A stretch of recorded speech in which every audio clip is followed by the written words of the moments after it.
नवीन के अलावा हमारे दूसरे रेडर इतना परफॉर्मेंस नहीं कर पाए हैं जो हमने सोच के हमने जो प्रैक्टिस कर रखी है। हरियाणा में एक कल्चर हो गया, जो कल्चर पहले रेसलिंग का था वो आज कबड्डी का हो गया।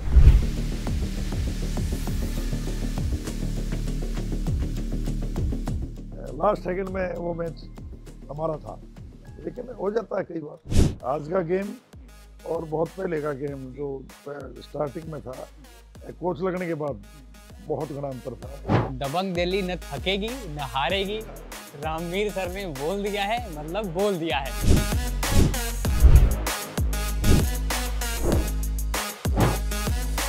नमस्कार, आप देख रहे हैं एबीपी स्पोर्ट्स लाइव और एबीपी लाइव। और फिलहाल हमारे साथ यहाँ पे एक ऐसी शख्सियत मौजूद हैं जिनके बारे में शायद अगर मैं इंट्रोडक्शन दूं तो वो जस्टिफिकेशन नहीं होगा सर का। रामवीर सिंह खोखर सर हमारे साथ मौजूद हैं। बहुत एक्सपीरियंस, कबड्डी का मैट और सर का एक्सपीरियंस, अगर ये दोनों का अमलगमेशन हो जाए, दोनों का मिलाप हो जाता है तो टीम, खिलाड़ी, बहुत चीज़ें निखर के निकल के आती हैं। सबसे पहले तो सर कैसे हैं आप?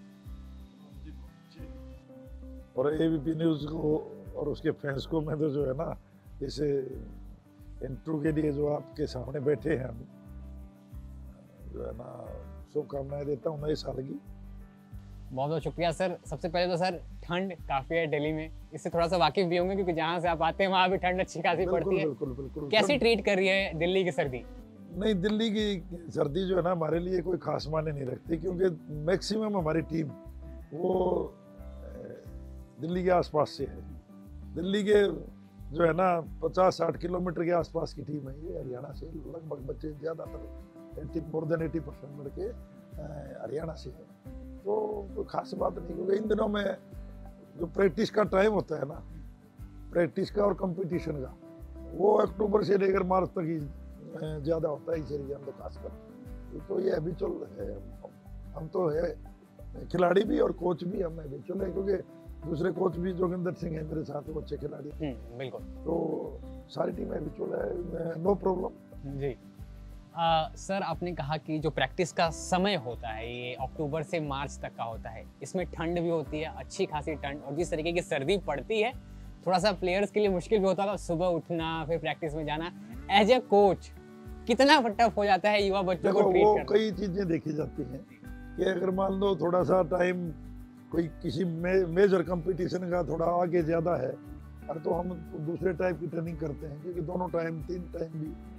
लेकिन कई बार अब हम करते हैं, जैसे दिन में जो है ना प्रैक्टिस करानी, मौसम अच्छा है तो वो बहुत अच्छा लगता है। जैसे मान लो ब्रेकफास्ट के बाद हमने जो है ना प्रैक्टिस करा ली, एक थोड़ा इवनिंग में लेट नाइट तक करा ली, तो इन दिनों में मौसम बहुत अच्छा रहता है प्रैक्टिस के लिए, और ज़्यादा मेहनत हो जाती है। गर्मियों में हमने एसी की भी मदद लेनी पड़ती है, दूसरी एटमॉस्फेयर की मदद लेनी पड़ती है, कई बार हाई एल्टीट्यूड में भी जाना पड़ जाता है। तो मैं तो ये समझता हूँ कि हमारे लिए तो बहुत बढ़िया मौसम। सर, 30 सालों का अनुभव, 1989 में ये कारवां शुरू हुआ था कोचिंग का? ना, ये 1988 कोचिंग का तो बहुत पहले था, क्योंकि मैंने 1981 में NIS किया था, और मैं इंडियन PNT की टीम में था पहले एज ए प्लेयर था। फिर 81 में इंडियन PNT होती थी उस टाइम पे, जो टेलीकॉम और ये होता है आजकल, तो उसकी टीम का कोच हो गया था। उसके बाद sports authority of India join कर ली मैंने 84 में, और साई में ज्वाइन की मैंने स्पोर्ट्स अथॉरिटी। NIS में उस टाइम NIS था, बाद में साई बना, और मेरी पहली पोस्टिंग जयपुर हुई थी, स्वाभिमान स्टेडियम जयपुर। तो वहाँ से ये शुरू हुआ। फिर वहाँ एशियन चैंपियनशिप होनी थी 1990 में भी। 1988 में। अच्छा, 88 में एशियन चैंपियनशिप मेरे को जो है ना नेशनल कोच लगा दिया उस टाइम पे 88 में, तो ये मेरे लिए सौभाग्य था। सर, 1984 से आपने बताया कारवां शुरू हुआ, 2014 तक आप साई का हिस्सा थे। जनवरी 2014, फरवरी 2014। बिल्कुल। अब 10 साल हो गए सर साई से भी आपको दूरी बनाए, 2014 के बाद से 2023, अब लगभग 24वां में इंटर करने वाले हैं 2-3 दिन। बिल्कुल बिल्कुल। सर, जब आप पीछे मुड़ के वो 30 साल देखते हैं स्पोर्ट्स अथॉरिटी ऑफ इंडिया में, मतलब आपने बहुत सारे कोचेस देखे होंगे, बहुत सारे प्लेयर्स देखे होंगे जिनको आपने बचपन से बड़े होते तक बड़े होने के बाद वो अपना एक स्टैंडर्ड बनाने तक, वो एक बड़ा नाम बनने तक सब कुछ देखा है। वो इस पे तो हम बाद में आएंगे, लेकिन सर अगर आपसे मैं बोलूं कि 1984 से लेकर 2014 तक वो 30 साल कैसा रहा है सर? देखियो, आज का गेम और बहुत पहले का गेम जो स्टार्टिंग में था, कोच लगने के बाद बहुत घना अंतर था।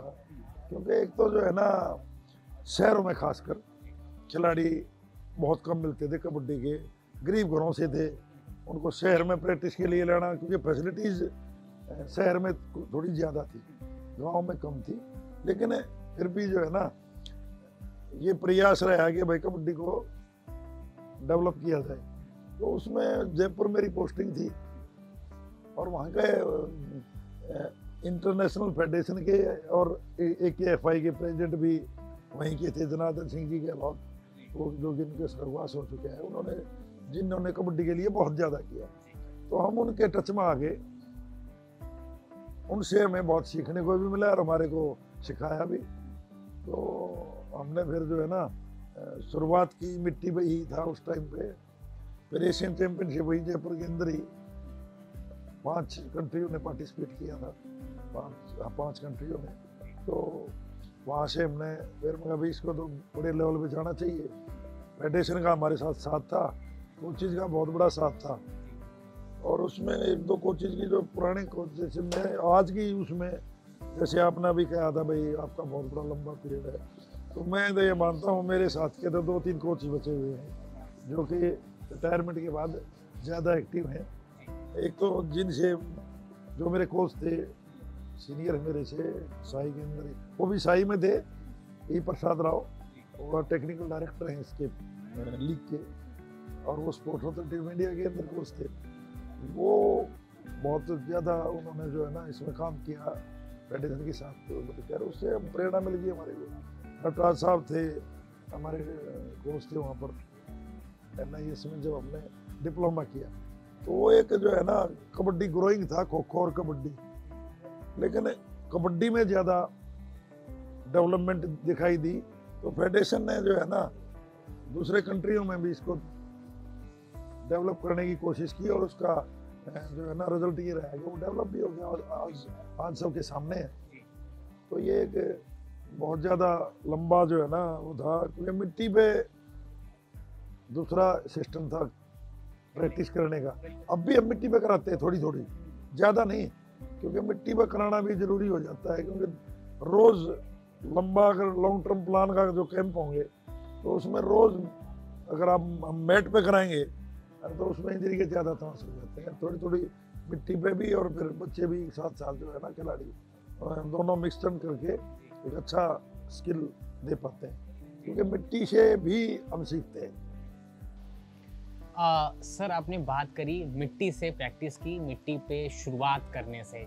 कबड्डी अगर हम खेल की बात करें तो बहुत लोगों का मानना है, जहाँ से अगर आप गांव में देखें, जहाँ से गेम शुरू होता है, बहुत सारे तबकों से देखें, मिट्टी से जुड़ा ही खेल कबड्डी माना जाता है। आप मिट्टी में जाते हैं, खेतों में जाते हैं, आप बनाते हैं लाइन, लकीर खींचते हैं और वहाँ से आप शुरू हो जाते हैं खेलना। मिट्टी से जुड़ा खेल है, और आपने कबड्डी को साल दर साल, दशकों में आपने देखा है, बदलते देखा है, मॉडर्नाइज होते देखा है। अब जब आप सर 1980 या 90 के दशक की बात करें और अब बात करें जब 2023 में है, कितना कुछ बदल गया है कबड्डी में सर। मिट्टी से शुरू हुआ गेम आज प्रोफेशनल मैट्स पे होता है। गेम को तो आज भी हम मिट्टी का ही मानते हैं, क्योंकि गांव जितने लड़के ये आते हैं ना, ये अभी मिट्टी में बहुत ज़्यादा प्रैक्टिस करते हैं, क्योंकि सब जगह इंडोर स्टेडियम नहीं है। वो मिट्टी में प्रैक्टिस करके फिर कुछ जो पॉलिशिंग होती है ना, वो एकेडमीज में या साई के सेंटरों में या स्टेट के सेंटरों में वहाँ जाते हैं, वहाँ उनको थोड़ा जो है ना एक एडवांस ट्रेनिंग मिलती है। तो मिट्टी से तो अभी जुड़ा हुआ है के लिए, वहाँ कुछ स्किल वगैरह भी कुछ ऐसी होती हैं जो मैट पे ना करनी पड़ती, वो हम मिट्टी पे करवाते हैं बच्चों को। तो मैं मानता हूँ कि मिट्टी वाला तो जो है ना वो तो मिलान रहेगा। और जहाँ तक डेवलपमेंट का सवाल है, there is lot of changes, rule regulations में चेंज होगी। पहले डायमेंशंस में जो अपना ग्राउंड होता था जिसमें जितने एरिया में खेला जाता था मिट्टी का, पहले 12.5x10 का था, उसका फिर थोड़ा सा चेंज किया कि भाई 7 प्लेयर एक के खिलाफ खेलते हैं, उसको थोड़ा आधा मीटर बड़ा किया।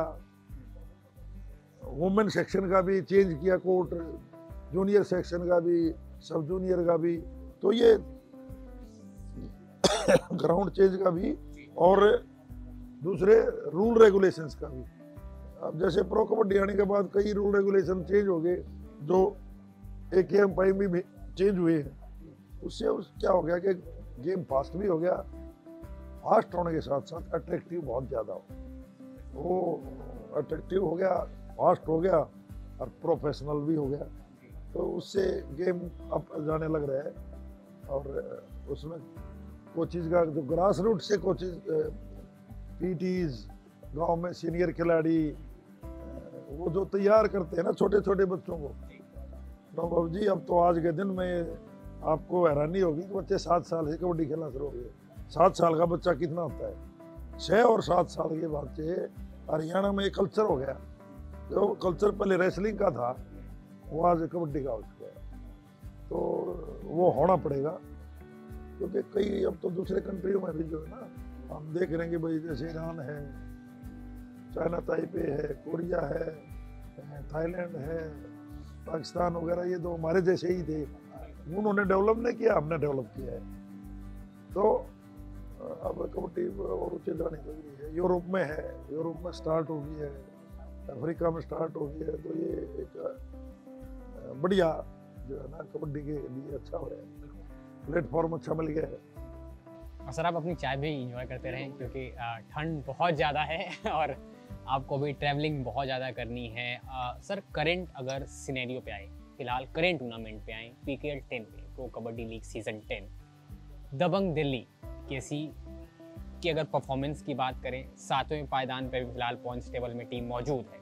परफॉर्मेंस की बात करें तो शायद आप अगर एज अ कोच आप अगर इवेल्युएट करेंगे, तो सबसे पहले तो मैं आपकी इवेल्युएशन जानना चाहता हूँ टीम की परफॉर्मेंस पे, क्योंकि 3 मैचेस आपने जीते हैं, 3 हारे हैं, एक पिछला मुकाबला जो आप खेल के आए वो ड्रॉ होके आया है।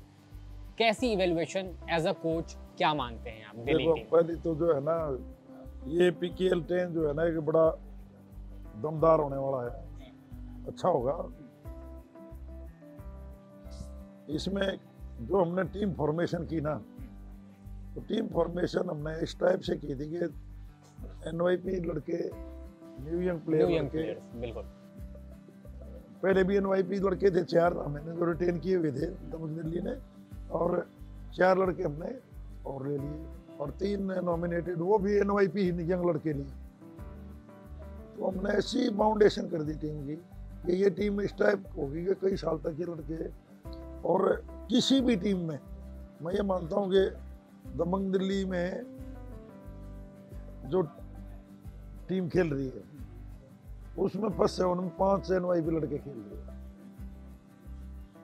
मतलब जो पहली दफे जो उसमें प्रो कबड्डी में खेल रहे हैं, तो ये एक चैलेंज है।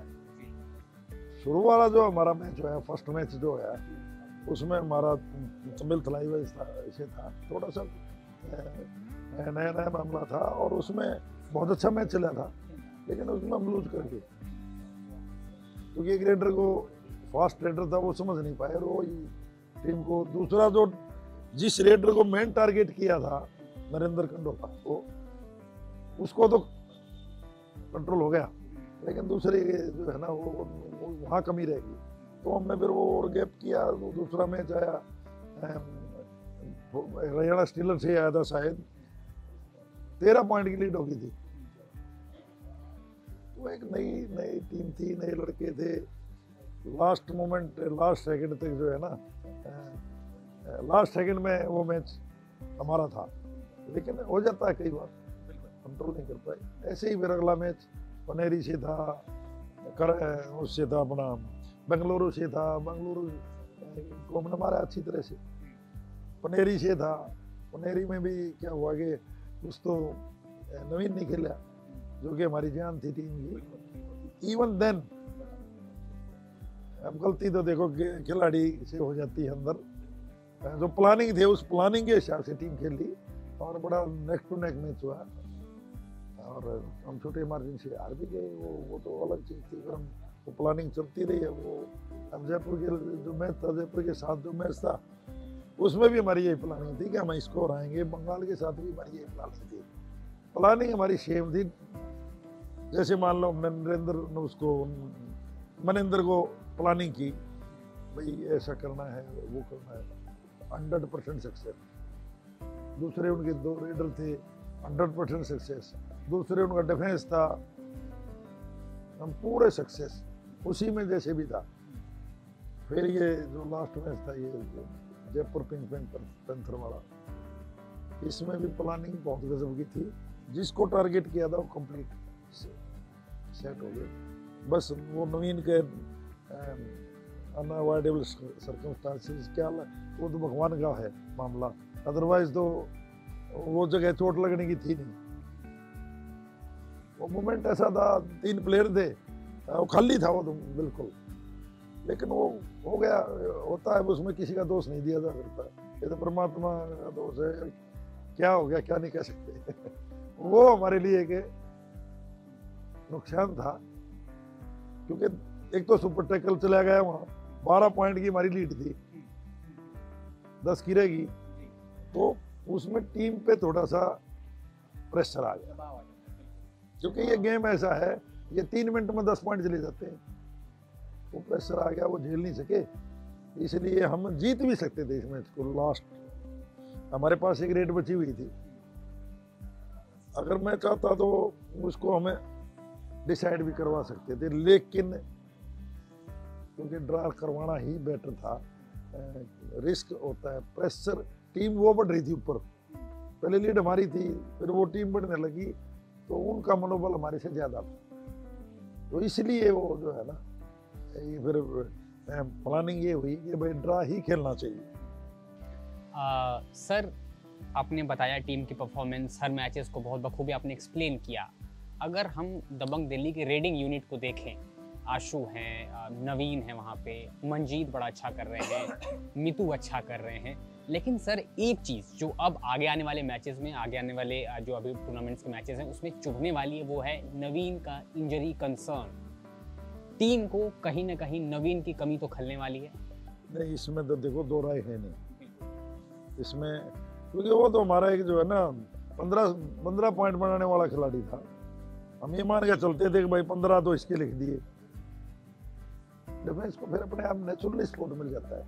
तो नवीन के अलावा हमारे दूसरे रेडर इतना परफॉर्मेंस नहीं कर पाए हैं जो हमने सोच के, हमने जो प्रैक्टिस कर रखी है उतना नहीं करेंगे। अब पुनेरी में नवीन नहीं था, हमारी टीम पुनेरी आज के दिन सबसे बड़ी टीम चल रही है अब तक। वहाँ के जो युवा हैं, असलम इनामदार, मोहित को अच्छा कर रहे हैं। असलम और मोहित का तो कोई स्कोर ही नहीं था जी। डिफेंस ने हमारे ने बहुत बढ़िया काम किया था, आंसू बहुत अच्छा खेला था। ऐसे अगले आगे मैच में नवीन की कमी निकलने देंगे। देखो कमी तो रहेगी, उसमें तो कोई दो राय है ही नहीं। दूसरी टीम पे प्रेशर जो नवीन का पड़ता है वो दूसरों का पड़ जाएगा। वो 1-2 मैच के बाद जो है ना वो सेट हो जाएंगे, वो बढ़ाने पड़ेगा। अपने प्लानिंग तो करी है, तो ये है कि अब नेक्स्ट मैच में यूपीओदा से होगा हमारा, उसको प्लानिंग करेंगे। सर अभी ठीक है, अगर आप अभी पॉइंट्स टेबल देखें तो शायद ऐसा लगे कि 7वें नंबर पर दबंग दिल्ली की टीम है, बहुत अच्छा प्रदर्शन नहीं करी जिस तरीके की उम्मीद है, जिस तरीके की नवीन एक्सप्रेस वहाँ पे मौजूद है। लेकिन सर अभी टूर्नामेंट में बहुत सारे मैचेस बाकी हैं और अभी बहुत लंबा जाना है। आगे की तैयारियों पे आपका क्या कहना है सर?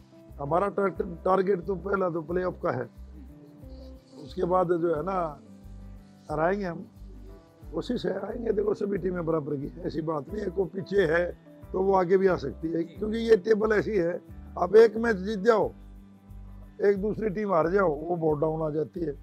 5 लीग के पॉइंट हैं, वो जो है ना ऊपर नीचे टेबल होगी, बहुत ज़्यादा ऊपर नीचे होगी अभी तो, क्योंकि अभी सभी टीमों के 7 मैच हुए हैं, 6 मैच हुए हैं, 8 भी हुए हैं, 8 से ज़्यादा किसी का नहीं है। अभी लीग के 14 मैच बाकी हैं, पता नहीं, अभी तो बहुत ज़्यादा जो है ना इसमें प्रेडिक्ट करना बड़ा मुश्किल है।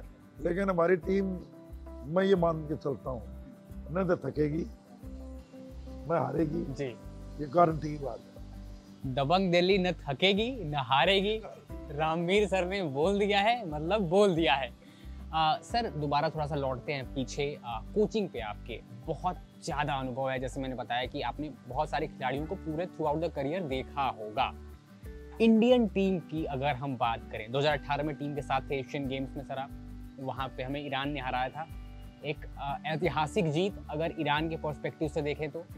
जकार्ता में ब्रॉन्ज मेडल, उसके पहले बहुत सारे चैंपियनशिप में, एशियन चैंपियनशिप्स की बात करें तो टीम इंडिया का रिप्रेजेंटेटिव आपने एज अ कोच वहाँ पे रिप्रेजेंटेशन किया है।